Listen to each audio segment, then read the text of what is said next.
Hello ವೀಕ್ಷಕರೇ, ವಿದು ರಂಗರುಚಿ ಕ್ರಿಯೇಷನ್ಸ್ಗೆ ಸ್ವಾಗತ.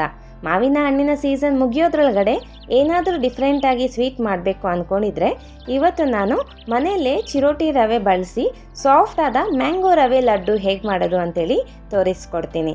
ಹಬ್ಬಗಳಿಗೆ ಅಥವಾ ದಿಢೀರಂತ ಗೆಸ್ಟ್ ಮನೆಗೆ ಬಂದಾಗ ಮಾಡೋಕೆ ಇದು best and tasty sweet recipe ಅಂತಲೇ ಹೇಳ್ಬೋದು. ತುಂಬ ಟೇಸ್ಟಿಯಾಗಿರುತ್ತೆ. ನೀವು ಕೂಡ ಈ ಮಾವಿನ ಹಣ್ಣಿನ ಸೀಸನ್ ಮುಗಿಯೋದ್ರೊಳಗಡೆ ಮಾಡಿ. ಹಾಗೆ ಈ ವಿಡಿಯೋ ಇಷ್ಟ ಆದರೆ ನಮ್ಮ ಚಾನಲ್ಗೆ ಲೈಕ್ ಆ್ಯಂಡ್ ಶೇರ್ ಮಾಡೋದನ್ನ ಮರಿಬೇಡಿ. ಹಾಗೆ ನಮ್ಮ ಚಾನಲ್ನ ಯಾರಾದರೂ ಹೊಸಬ್ರು ನೋಡ್ತಾ ಇದ್ದರೆ ಪ್ಲೀಸ್ ಸಬ್ಸ್ಕ್ರೈಬ್ ಮಾಡ್ಕೊಳ್ಳಿ. ಹಾಗೆ ವಿಡಿಯೋನ ಲೈಕ್ ಆ್ಯಂಡ್ ಶೇರ್ ಮಾಡಿ. ಹಾಗಾದರೆ ಬನ್ನಿ ವಿಡಿಯೋನ ತಡ ಮಾಡದೆ ಶುರು ಮಾಡೋಣ. ಈ ಮ್ಯಾಂಗೋ ಲಡ್ಡು ಹೇಗೆ ಮಾಡೋದು ಅಂತೇಳಿ ನೋಡೋಣ. ಮೊದಲಿಗೆ ಮ್ಯಾಂಗೋ ಲಡ್ಡು ಮಾಡೋದಕ್ಕೆ ಇಲ್ಲಿ ನಾನು ಗ್ಯಾಸ್ ಅಂಟಿಸ್ಕೊಂಡು ಒಂದು ಬಾಣಲಿನ ಇಟ್ಕೊಂಡಿದ್ದೀನಿ. ಬಾಣಲಿ ಕಾದ ನಂತರ ಇದಕ್ಕೆ ನಾನು 1/4 ಬೌಲ್ ಆಗೋಷ್ಟು ತುಪ್ಪನ ಹಾಕ್ಕೊಳ್ಬೇಕು. ಅಂದರೆ ನಾವು ಯಾವ ಬಟ್ಲಲ್ಲಿ ರವೆ ತೊಗೊಳ್ತೀರಿ ಆ ಬಟ್ಲಲ್ಲಿ 1/4 ಬೌಲ್ ಆಗೋಷ್ಟು ನಾವು ತುಪ್ಪನ ಹಾಕೊಂಡಿದ್ದೀನಿ. ನೋಡಿ, ನಾನು ಈ ಬಟ್ಲಲ್ಲಿ ರವೆ ತೊಗೊಳ್ತಿದ್ದೀನಿ.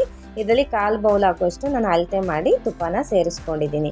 ತುಪ್ಪ ಹಾಕ್ಕೊಂಡು ನಾನಿಲ್ಲಿ 1 ಬೌಲ್ ಆಗೋಷ್ಟು ರವೆ, ಅಂದರೆ ಬಾಂಬೆ ರವೆ, ಚಿರೋಟಿ ರವೆ ಅಂತಾರಲ್ವ, ಅದು ತುಂಬ ಸಣ್ಣಗಿರುತ್ತಲ್ವ, ಆ ರವೆನ ಹಾಕ್ಕೊಂಡಿದ್ದೀನಿ.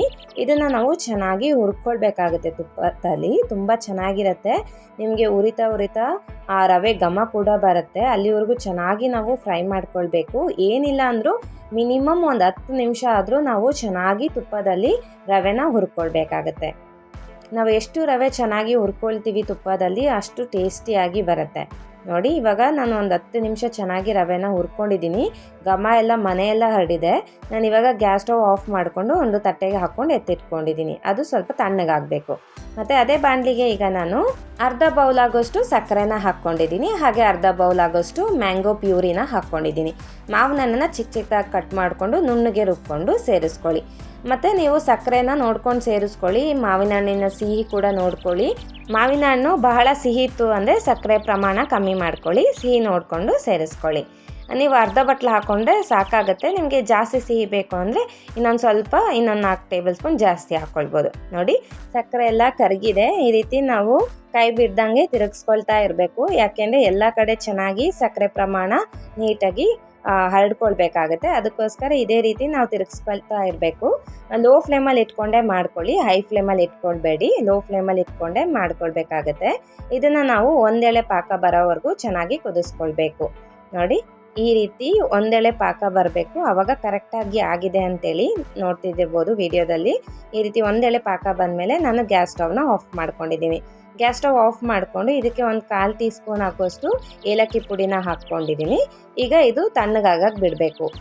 ನೋಡಿ, ಇವಾಗ ಸಕ್ಕರೆ ಪಾಕ ಮಾವಿನ ಹಣ್ಣಿಂದು ರೆಡಿ ಮಾಡ್ಕೊಂಡಿದ್ವಲ್ಲ, ಇದು ತಣ್ಣಗಾದ್ಮೇಲೆ ನಾವು ಹುರಿದಿಟ್ಕೊಂಡಿರುವಂಥ ರವೆನ ಸೇರಿಸ್ಕೊಳ್ಬೇಕಾಗತ್ತೆ.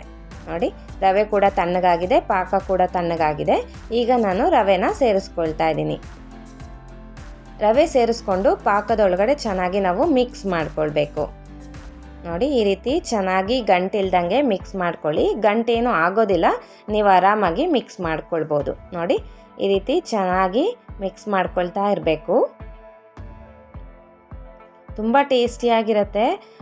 ನೀವು ಮಾವಿನ ಹಣ್ಣಿನ ಸೀಸನ್ ಮುಗಿಯೋದ್ರೊಳಗಡೆ ಈ ರೀತಿ ಲಡ್ಡುನ ಒಮ್ಮೆ ಮನೇಲಿ ಟ್ರೈ ಮಾಡಲೇಬೇಕು ನೀವು. ಅಷ್ಟು ಟೇಸ್ಟಿಯಾಗಿರುತ್ತೆ. ನಾನು ಇದು ತಿಂದಾದಮೇಲೆ ನನ್ನ ಫೇವ್ರೆಟ್ ಫುಡ್ ಲಿಸ್ಟಲ್ಲಿ ಇದು ಕೂಡ ಆ್ಯಡ್ ಆಯಿತು. ಅಷ್ಟು ಚೆನ್ನಾಗಿರುತ್ತೆ. ನೋಡಿ, ಇದನ್ನೆಲ್ಲ ಚೆನ್ನಾಗಿ ನಾನು ಇವಾಗ ಕಲಿಸ್ಕೊಂಡಿದ್ದೀನಿ.